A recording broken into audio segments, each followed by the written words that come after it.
हरे कृष्णा. आज आम्ही चाललेलो आहोत इको विलेज वाडा, म्हणजे मिनी वृंदावन आहे.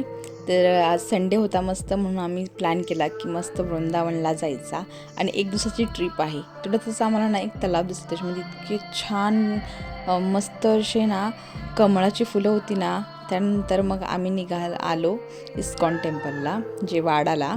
आणि हे पार्किंग एरिया आहे आणि सकाळी इतका गारवा छान, आणि तुम्ही नक्की या इथे. आणि तेवढंच आम्हाला आमचे गुरु महाराज दिसले आणि मस्त आमचं दर्शन झालं महाराजांचं. तर त्याच्यामुळे आम्ही खूप खुश होतो.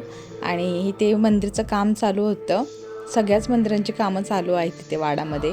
तर मस्त आम्ही बिहारीचं दर्शन करून घेतलं. इथे कीर्तन चाललेलं मस्त. हे मंदिरचं पूर्ण काम चालू होतं आणि ते आम्ही कीर्तनाला थोडा वेळ बसलो. आणि त्यानंतर मग आम्ही मदन मोहन यांचं दर्शन घेतलं. आणि त्यानंतर मग आम्हाला भूक लागली होती, म्हणून मग मस्त आम्ही प्रसादांसाठी खिचडी घ्यायला गेलेलो. मस्त अशी खिचडी होती, भगवंताला भोग लावली, अप्रतिम.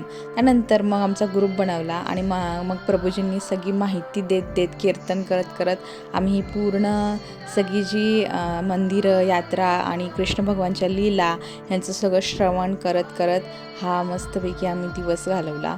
तर तुम्हाला जर यायचं असेल तर तुम्ही नक्की या. एक दिवस संडेचा असतो ना, तो आपण इथे सगळे मस्तपैकी या, सगळ्यांनी फिरा वगैरे, अनुभव घ्या. आणि ज्यांना वृंदावनला जायला मिळत नाही त्यांच्यासाठी ही बेस्ट ट्रिप आहे.